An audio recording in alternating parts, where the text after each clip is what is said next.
こんにちは。出演 X 坪内和夫と申します。これから日本ロック史上最大の伝説と呼ばれる裸のラリーズについて語っていこうと思います。私については概要欄をご覧になっていただけるとわかると思います。第2回1967年は謎というテーマで裸のラリーズを掘り下げていきたいと思います。1991年公式にリリースされた音源の中で最初期の音源というのがあるんですけれども、それがスモーキーシガレットブルースというタイトルの20分くらいのインプロビゼーションです。この音源自体には特筆するべきことはありません。フリージャズとして比較すれば同時期にあった高柳正幸や阿部薫などの熱量に比べるべくもないんですが、こういう音源を自らの音源のド頭に持ってきたのは自分たちの出自をはっきりさせたいという意図が透けて見えます。実験的なカオスから始まったんだということをはっきりと提示したかったわけです。それじゃあ実態はどうだったかというと、もうちょっと違ったもので、メロディーがあって歌があるバンドの形態には比較的早い段階で移ったと考えています。なぜかというと、他にインプロの音源が確認できないからなんですが、もしかしたらあるかもしれない。それはロマンチックな謎ということになります。私の個人的な体験を語りたいんですが、裸のラリーズというのは以前から情報が手に入りづらいバンドでした。私がそれを知ったのはスタジオボイスという雑誌の2001年3月号の特集記事を読んだからですけれども、その当時はまだインターネット環境は整っていなくて、特集記事というのがあっても音源が手に入らないわけです。例えばタワーレコードのような量販店に行っても裸のラリーズコーナーは当然存在しないわけです。それは品物がないからです。当時約20年前ですが、私は北海道の札幌という町に住んでいたんですけれども、人口200万人くらいの大きい町です。ちょうどドイツ製のブートレックで77年ライブのコピーが出回った頃で、これを今はなきレコーズレコードというお店で買って聞いたのが最初です。当時私は20歳くらいで、音源を聞いただけではこの人たちが何者なのかすらわからないし、スタジオボイスも意図的に具体的な情報は載せずに、湯浅学さんという方の陶酔的なモノローグが載っていただけでした。音質に関してはマイブラッディバレンタインというバンドの海賊版 VHS などで最低をかなり更新していたので問題はありませんでしたけれども、よくわからないけれど何かすごいことが起こっていると思ったということですね。それから寝ても覚めても裸のラリーズのことをずっと考え続ける生活を結構続けたと思います。そうして時は流れて2005年くらいにミクシーというソーシャルサイトが全盛だった頃に、初めて遠くにいる知らない人に気軽に連絡が取れるという時代が来て、そこから裸のラリーズの音源を持っていそうな人に実際に連絡してダビングさせてもらったりしていました。できるだけ失礼のないように丁寧かつ情熱的な文章を送るわけです。そういうことをしているうちに自分の音楽活動のネットワークも少しずつできたようなところがありました。それで謎というのはものすごく魅惑的なものなんですね。謎に関してですけれども、1966年にトマス・ピンチョンが書いた本で競売ナンバー49の叫びというのがあります。これはピンチョンの作品の中では例外的に読みやすい本で、私もこの本だけは挫折せずに読めました。あらすじはある女性がかつての恋人が死んで遺産管理人に指名されていたことを知るんですが、その遺産の中の切手コレクションを調べているうちに、国家に対抗しうる闇の郵便会社のようなものが垣間見える。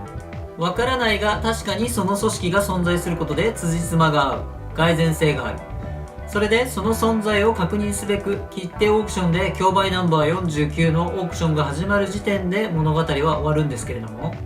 この話は謎が人を魅了するということを読者が身をもって体験するという意味で、私が裸のラリーズの音源とか情報を求めて体験したことと少し似ています。ちなみに切手だとか消印だとかというものはある組織の支配領域を示すものなわけで、時代によってどの国がどの地域を支配していただとか、パワーの及ぶ範囲だとか、時にはそれがどのような形態だったのかもわかる。だからコレクターが存在するわけです。切手は世界最高額が9億円くらいになるらしいんですが、最初1単位あたりで最高金額で、他に切手サイズでそのくらいの金額になるものはないんですね。これは価値というものの相対性を表す良い例だと思うんですが、コレクターとかディーラーという人種はその実物と価格との乖離に魅了されるものなんですけれども、裸のラリーズの音源もその希少性で価格高騰しました。実際にプレスされた3タイトルのうち水谷と67、69スタジオエトライブが1000枚ずつ、77年ライブは500枚だったそうで、最盛期で77年ライブが7万円程度の値段だったらしいです。ちなみに水谷はよくミュージックマガジンとかの最初のページの広告で4万円買い取りだったんですけれども、ある時それが4万5千円に変わったというのは覚えています。実際には簡単にコピー可能な CD がどうして高いのかというのはその希少性にあります。ですから音楽の魅力とは関係のないところで音楽ソフトというのは金銭のやり取りが行われているんですね。希少なレコードなどについては私の専門分野でもありますので、また時間をとって後々語っていきたいと思っています。それでは1967年という時代について考えていきたいんですが、ビートルズがサージェント・ペパーズ・ロンリー・ハーツ・クラブ・バンドというアルバムをリリースした年です。これは架空のバンドのショーというコンセプトで作られたアルバムですが、それまで大衆芸能だったポップミュージックの軸足がアートにぐっと寄ったのが1967年です。これには非常に重要な要素がありまして、それまで大衆芸能というのはミュージシャンは人々が求めるものを作るというものだったのですが、この時期以降ミュージシャンが作ったものを人々が求めるという逆転現象が起こります。ポップミュージックの世界でそういうことが起こった結果、ミュージシャンは人々、特に若者を先導する立場をより鮮明にし、より先鋭化していきます。現在でもそのようなことが起きているかというとそれは疑問で、最も大衆に受け入れられた存在が大衆を別のところへ連れて行ったというのはこの当時ならではのことだったと思います。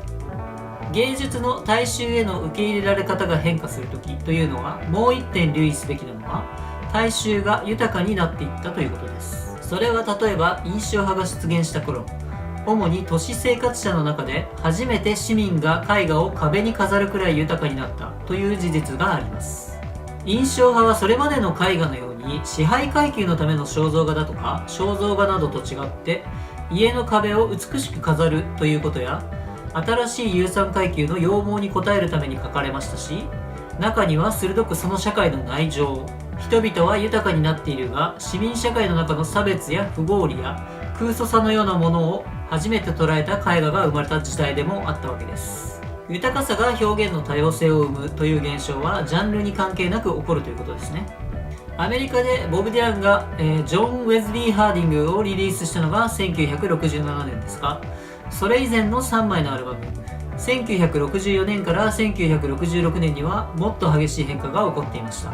アコースティックギターでフォークのヒーローとして若者の代弁者として祭り上げられていたところから、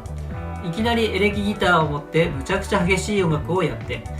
物議を醸していたのがそれ以前3年間の出来事ですが、ディラン自身は一度も誰か他の人の気持ちを代弁したことはない、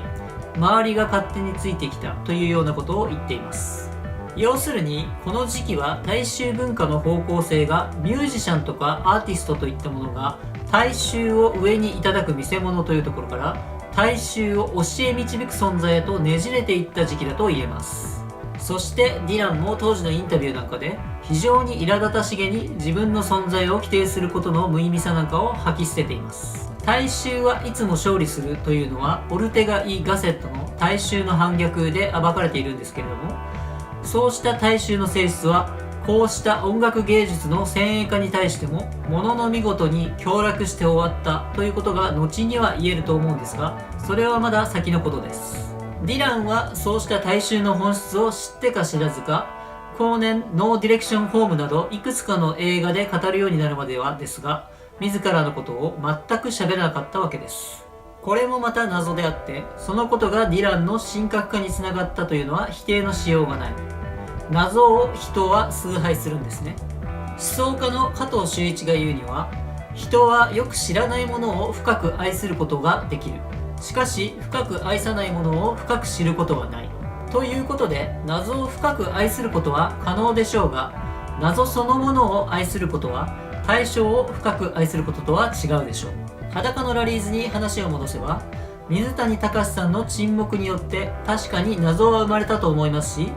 それを人は追い求めるでしょうが、謎そのものを愛して追い求める態度は